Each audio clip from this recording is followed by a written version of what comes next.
Buenas tardes, amigos de Revista Enfoques. Bienvenidos a su segmento multimedia Enfoques en Vivo. En esta ocasión, en Econócrata, nos complace tener un invitado que se caracteriza por tener una diversidad de facetas. Es empresario, es emprendedor, es un activo de la tecnología, promotor de la misma, además de ser escritor, periodista y se ha caracterizado también por ser asesor político. Carlos Maldonado, bienvenido. Muchísimas gracias por acompañarnos a Econócratas. Gracias, muy buenas tardes, es un placer estar con ustedes y a tus órdenes. Gracias, Carlos. Pues fíjate que este programa trata de economía.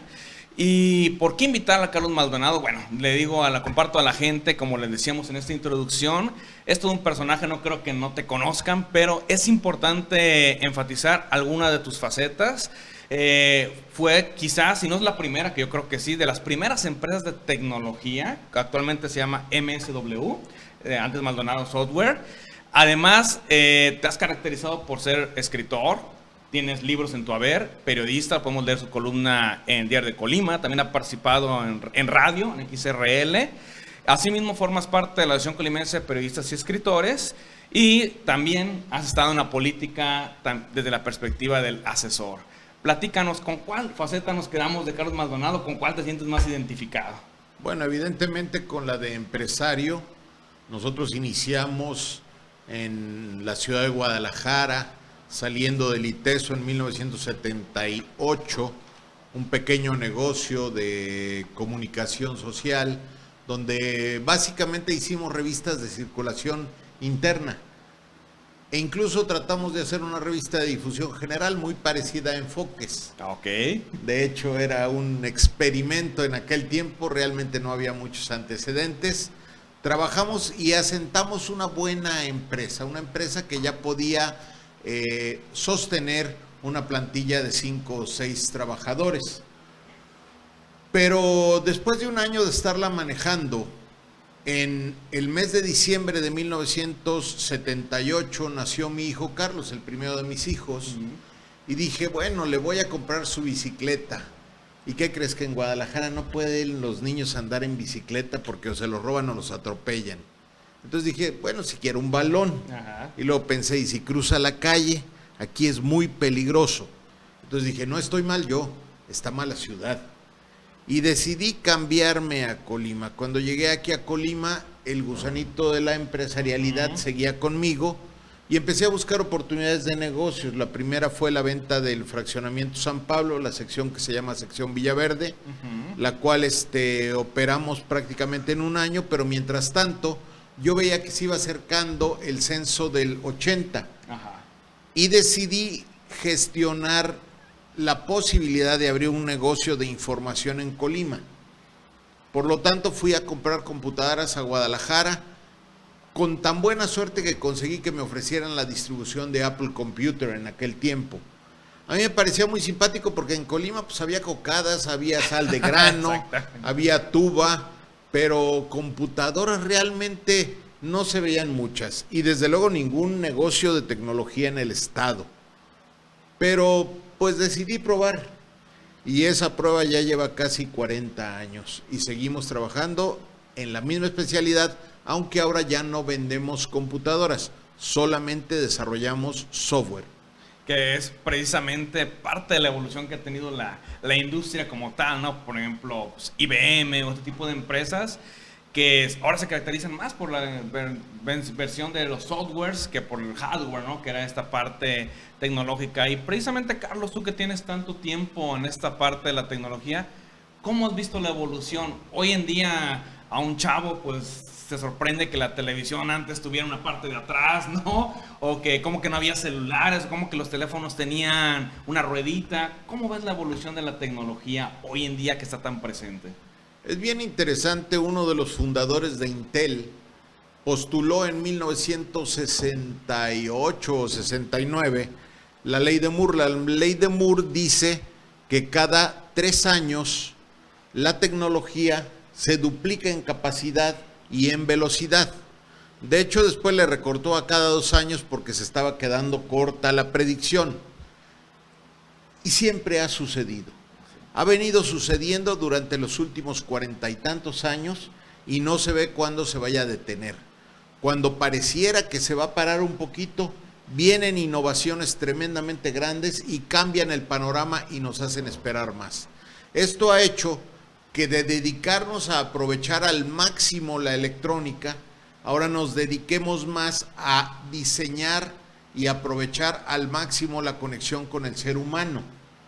Y el resto lo hace la tecnología, la electrónica, porque ahora tenemos velocidades infinitas de computación, de capacidad de cómputo.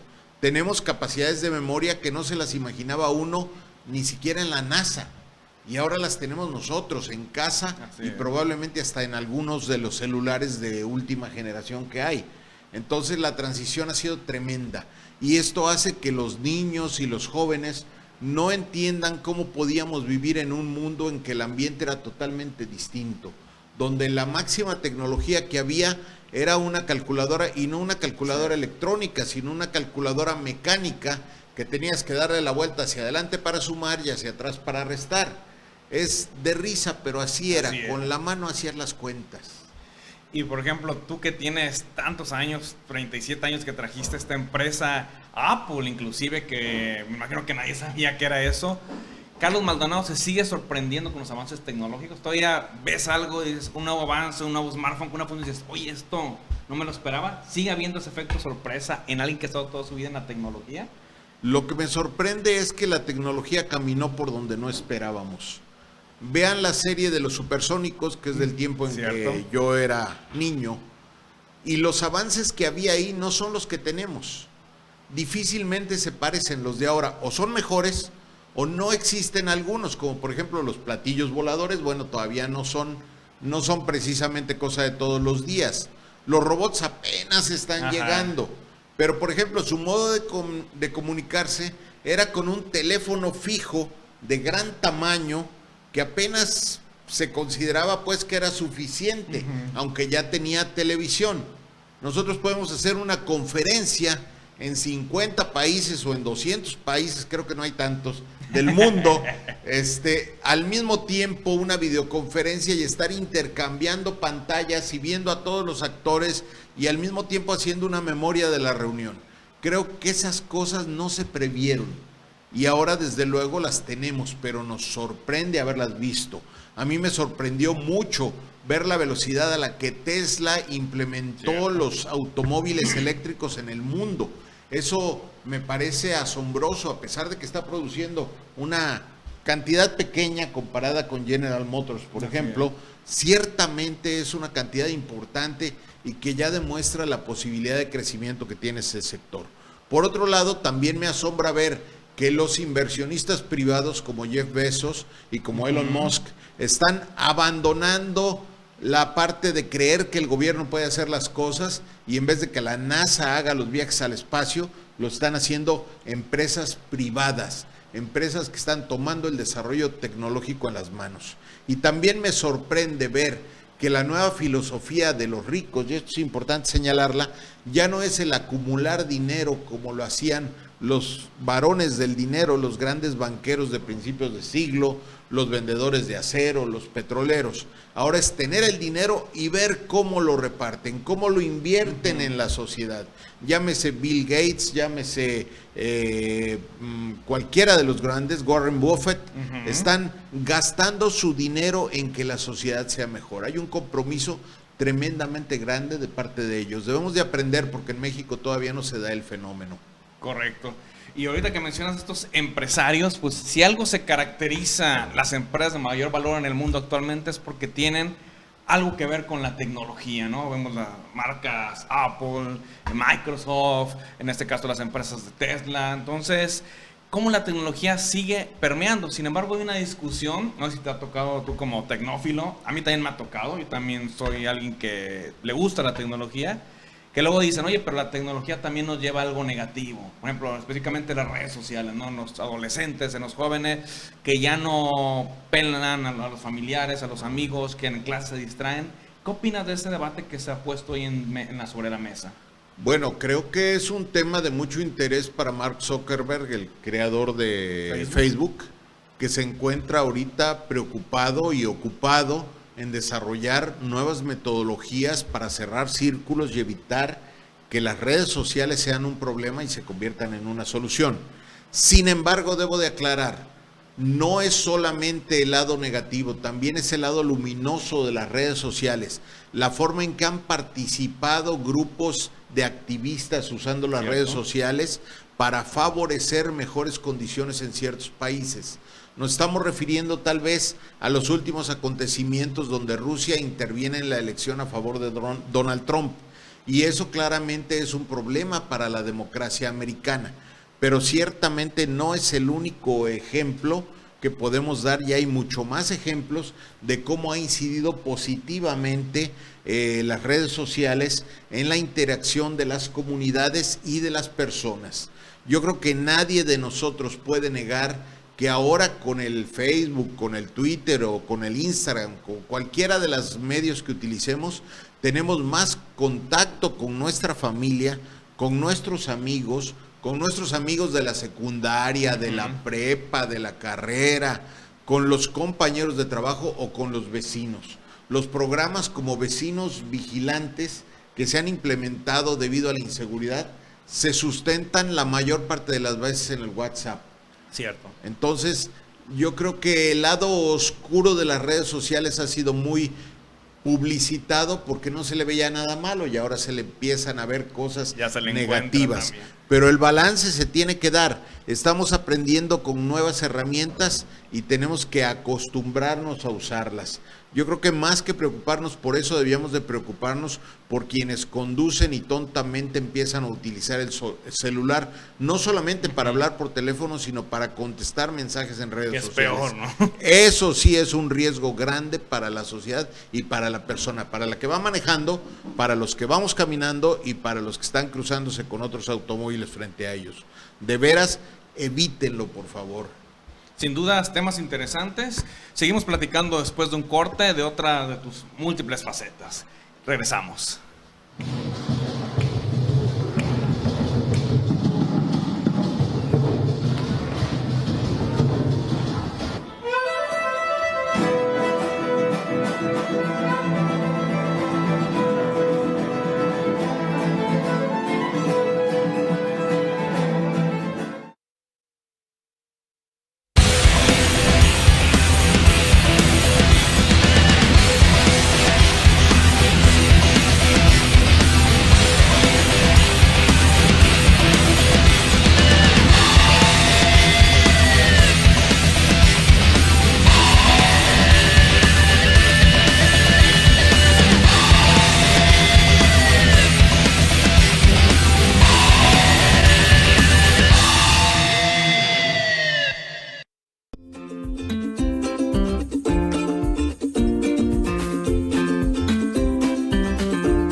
Revista Enfoques.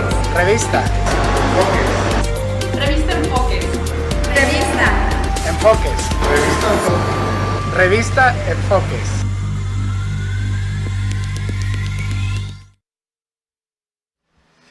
Gracias, amigos, por continuar con nosotros. Y antes de continuar con la entrevista, tenemos un importante mensaje de la Secretaría de Economía, justamente hablando de empresas. Bueno, resulta que desde 2015 la Subsecretaría de Competitividad y Normatividad ha considerado la importancia de fortalecer y mejorar la comunicación y difusión sobre las acciones que están llevando a cabo por parte del gobierno federal para mejorar la competitividad en México. Por eso, la Secretaría de Economía está realizando diálogos con el sector privado, con los empresarios, en materia de competitividad, donde estos actores, líderes sin duda de la sociedad, verán un panorama general de la competitividad y algunas acciones que se han hecho. Asimismo, se está trayendo gente importante del SAT, del Banco de México, de manera de tener un diálogo multi e interdisciplinario, y la delegación Colima, por medio de su delegado Agustín Trejo, nos invita a los 2 de los 4 diálogos que faltan. En este momento están apareciendo en su pantalla los diálogos que se van a llevar a cabo en marzo. Uno el 7 de marzo, denominado Interoperabilidad en Administración Pública Federal para promover la sofisticación empresarial. Estará, por ejemplo, Osvaldo Santín Quirós, jefe del SAT. Estará Tufik Miguel Ortega, director general del IMSS. Eso es el 7 de marzo. Y para el día 13 de marzo se llevará a cabo la mesa El Turismo como Motor de Competitividad en México, donde estarán representantes del Banco de México, así como de la Secretaría de Turismo. Como es cupo limitado, les pedimos que si están interesados se comuniquen a los teléfonos 312-312-3766, 312-312-1343. Repito, 312-312-3766 y 312-312-1343. Pues bien, continuamos con Carlos Maldonado y hace un momento platicábamos sobre la tecnología, aparente lado negativo que se le ha visto, pero también conversamos que hay un lado positivo en ella. Y lo que sin lugar a dudas es que está avanzando y aquel que no esté inserto en las tecnologías de información y comunicación, pues prácticamente esté fuera, llamándose empresario, llamándose líder social o llamándose político, que por cierto es un tema del que Carlos Maldonado también sabe. De hecho, hay un libro que, bueno, tienes varios libros, pero uno de los que yo leí es que se llama Creando una Empresa, está en Amazon, por cierto, y en él platicas muy bien todas tus facetas de cómo iniciaste con tu empresa, por qué te empezó a gustar la tecnología, pero también hay algo que a mí me llamó la atención, es cómo te has ido por la parte de asesorar políticamente. Hablando de la tecnología, hoy en día parece que confluye la política con la tecnología. ¿Qué quiero decir? Que ahora un político, o parece que la política o el debate político se hace a través de Twitter, de Facebook, y como decíamos fuera del aire, como se ha democratizado en las redes sociales, pues también uno les puede pegar o les puede decir cosas y les contestas. ¿Cómo ves todo esto, la parte política y la tecnología? Las redes sociales ahorita son un gran indicador de cómo se encuentra ubicado el político dentro de la comunidad. Mira, hace a lo mejor 10 años o 12 años, las redes sociales eran irrelevantes. En todo caso, eran un adorno que le permitía al político decir, tengo modo de comunicarme con ustedes. Las redes sociales ahorita son fundamentales y son un método de medida muy importante.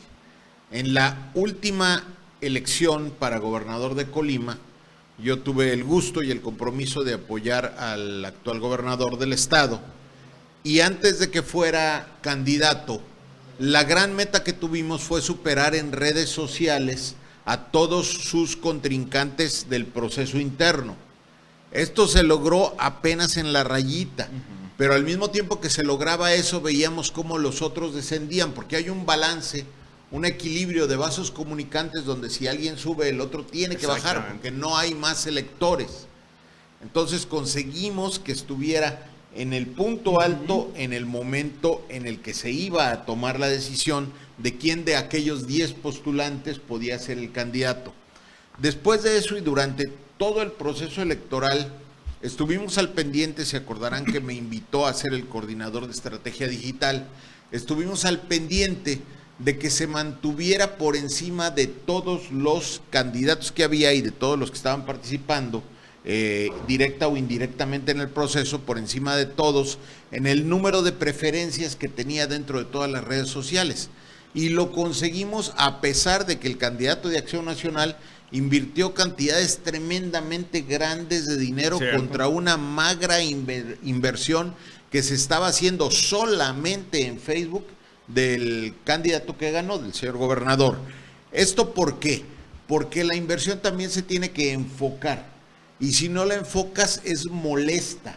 Ya estábamos hartos de ver que saliera el candidato de Acción Nacional en todas las pantallas, en todo momento, en todas nuestras computadoras. Es contraproducente, ¿no? Es contraproducente, exactamente. El resultado fue negativo para él. En cambio nosotros teníamos una estrategia de ligar los temas con los mensajes. Si hablábamos de jitomates, pues lo poníamos con la gente que compra jitomates. Claro. Y si hablábamos de bicicletas, con la gente que anda en bicicleta. Jamás estuvimos tratando de cruzar la información para que se desplegara en todas las en todas las pantallas, en todos los teléfonos celulares, en todas las computadoras. Al contrario, queríamos ser selectivos y dio resultado, tanto que durante los 2 procesos electorales se mantuvo al frente por un margen más que suficiente. ¿Cómo ves las campañas en términos de estrategias digital, tanto a nivel federal como local? ¿Tienen nivel? ¿Se están equivocando? ¿Puede especificar o no puede especificar nombres? No importa, pero ¿cómo lo ve en general Carlos Maldonado las campañas en términos digitales? ¿Cómo están llevando a cabo ahorita? Yo no tengo problema en decir nombres, el Ok. asunto es que ahorita todavía no hay nombres. Creo que apenas se van a empezar a registrar los candidatos en definitiva. Hay nombres que sí se pueden decir, los de los candidatos que ahora son candidatos ya porque fueron propuestas ciudadanas o candidatos ciudadanos que buscaron colocarse. Y sí se colocaron 3 de ellos, Así es. candidatos a la presidencia. El Bronco, que me da la impresión de que su esfuerzo fue muy intenso para lograr conseguir un número superior de votos, pero le costó mucho trabajo completar todos los estados que tenía que cubrir. Finalmente los cubrió, Así es. pero desde luego queda la impresión de que tiene más potencial en el norte del país y sobre todo en el lado de Nuevo León. Después tenemos a Ríos Peter, que este señor venía del PRD, tenía un nivel de reconocimiento bajo, pero su discurso estaba muy bien fundado para hacer conexión con quienes formamos parte de redes sociales. Eso es interesante. Tenía un discurso fresco y comprometido y tenía una plataforma bien definida, cosa que los otros 2 no tenían. El resultado es que él tuvo una aceptación amplia en muchos estados y fue el primero que completó los 17 estados que necesitaba, aunque no había completado el número de electores, el 1% nacional. Finalmente también lo completó. Y la última, que debió de ser la primera por ser mujer, pero fue el orden en que los fui pensando, Margarita Zavala, quien sale del PAN disgustada por no haber podido entrar en una contienda interna y trabaja ordenadamente en todos los estados y sobre todo en los estados que tenían preferencia panista, lo cual demuestra que todavía hay un atractivo para los panistas de la candidata Margarita Zavala, que si se dan cuenta no mencioné sus relaciones familiares. Correcto. Porque creo que ella tiene toda la capacidad y la lucidez para brillar por sí misma. Sí, que a veces de forma despectiva se le menciona precisamente su relación para tratar de menospreciar, ¿no? Cuando, como bien comentas, pues sí tiene la capacidad. Finalmente, Carlos, somos esclavos del tiempo, de la logística, nos da para platicar todavía de muchos temas. La invitación está abierta por volverte a tener aquí. Igual ya entran las campañas y demás, podríamos tener otra plática. ¿Cuál sería tu opinión respecto a lo que viene? Ya hablamos de lo que fue la precampaña, digamos. ¿Qué nos espera en términos de estrategias? ¿Crees que las redes sociales son un factor determinante? Ya hablábamos antes del corte, se habla de intervención rusa, las fake news, que ya hasta Facebook puso algunos candados. ¿Qué nos depara? ¿Cómo ves el futuro inmediato en las campañas electorales? Creo que nos depara mucha deshonestidad, mucha grosería, mucha falta de respeto hacia la sociedad y desde luego muchas mentiras. Y lo lamento porque esto es algo que en la política no debería de existir. Se debería de trabajar con honestidad, con limpieza, con respeto y con propuestas claras y viables hacia la sociedad. Creo que esas serán las circunstancias que se den. Espero que no ocurra y que me digan, oye, te equivocaste, me daría muchísimo gusto. Pero al mismo tiempo creo que es un paso necesario. Porque a partir de eso y que ganen quienes se manejen de manera limpia, honesta y respetuosa, van a descubrir los políticos que tienen que cambiar de actitud. Que no es mintiendo, falseando, difamando a otra persona como van a ganar posiciones. Y que tienen que obligarse al respeto y al compromiso con la sociedad. Porque finalmente no están pidiendo una posición para mandar y para ser jefes. Están pidiendo una posición para servir a su comunidad. Amén. Pues te agradezco, Carlos Maldonado Villaverde, por habernos acompañado en Econócratas, y también le agradezco a usted que nos haya dedicado su presencia. Recuerden que estamos en YouTube, recuerden que también estamos en iTunes y en iVoox para que nos lleven su podcast. Gracias y hasta la próxima.